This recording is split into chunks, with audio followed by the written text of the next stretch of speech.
Necessity is said to be the mother of invention. You're a mom of 3 boys, plus you're an occupational therapist. Yep. As practicing Sikhs, her 3 boys keep their hair long in the traditional top-knot bun. So Tina took it on herself to design these new helmets for her 3 sons. Singh has released what she calls the first safety-certified MultiSport helmet for kids like hers. Talk about a super mom. Thank you so much for taking the time to talk to us today. When I heard about what you created and what you put together, I was honestly, I was fascinated. And, I just wanted to talk to you about it. Where did you come up with this idea of creating a helmet for, little boys with turbans? This actually came from inspiration from my own kids. So I have 3 boys. My oldest, when he was about 4 or 5, that's when I started to run into issues with a helmet fitting him.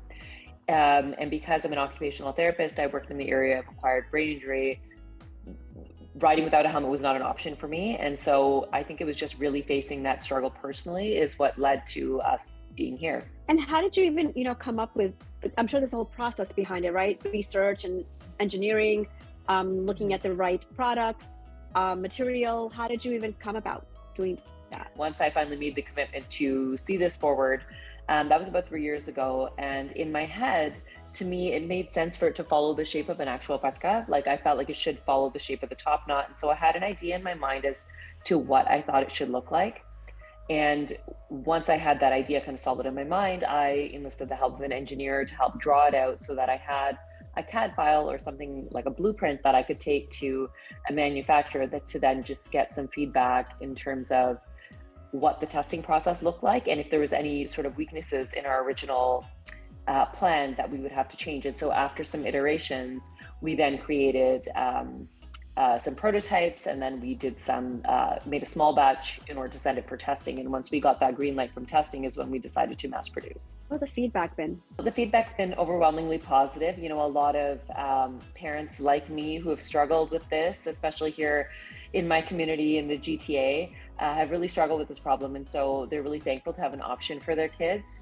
And I think there's a small percentage of the Sikh population who doesn't feel that you should put anything on top of a patka. You should just be telling your child to tie a turban.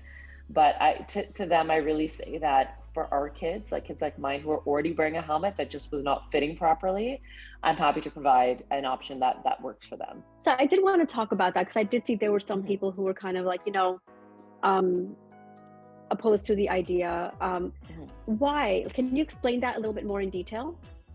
So I think that a lot of it came from misrepresentation in the media, I think is part of it actually. So I think that there was a lot of talk of a turban-friendly helmet, and that's not actually what this is. This is meant to cover a patka or small cloth covering only and not a full turban or full distar. And I think that's where some of the confusion came in. That was the first thing. Yeah. The second thing is there are people who do feel strongly that you don't wear anything on top of a turban, and it's not a turban, right? Like we're talking about a patka. So that's part of it. And there are people with those beliefs, and I'm not here to change anyone's beliefs. I think for me, like I said, like my kids were already wearing helmets. We were just hollowing out the foam and people were cutting hole in their helmets to make them work. And so that eliminates the strength of the helmet, or decreases the strength of the helmet. So it can't do its job if it doesn't fit you properly. So again, for those kids like mine who are already wearing a helmet, here's an option that's actually going to work for you versus one that's just sort of like sitting on top and not doing its job. So now where can someone find these? So we're currently have opened pre-sales in Canada, and you can pre-order at www.boldhelmets.com. That pre-order goes until the end of the month. That being said, we are, opening up sales for the US and UK are in the pipeline as well. Now that you've come up with this, are you inspired to create anything else? I would love to. Like when I think about our kids, I would love to have an option for kids for every sport. We were talking about, baseball for kids, like a helmet is a requirement of the sport. And ice hockey is another huge one, especially being here in Canada.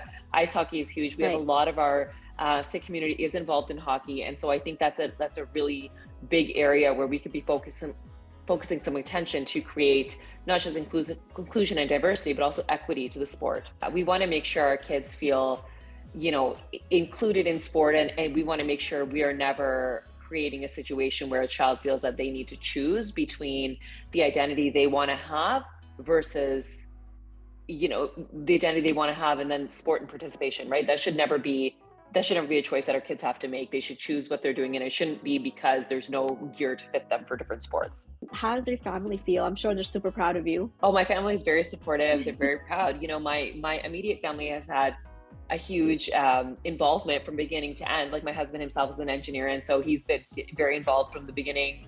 And so, you know, he sort of helped me along this journey as well. And then my kids, you know, from all the helmet trials to picking out all the final colors, like, I mean, they were heavily involved as well. So it's very much a family affair. Well, thank you so much for taking the time out to talk with us. Oh, thank you so much. I appreciate it.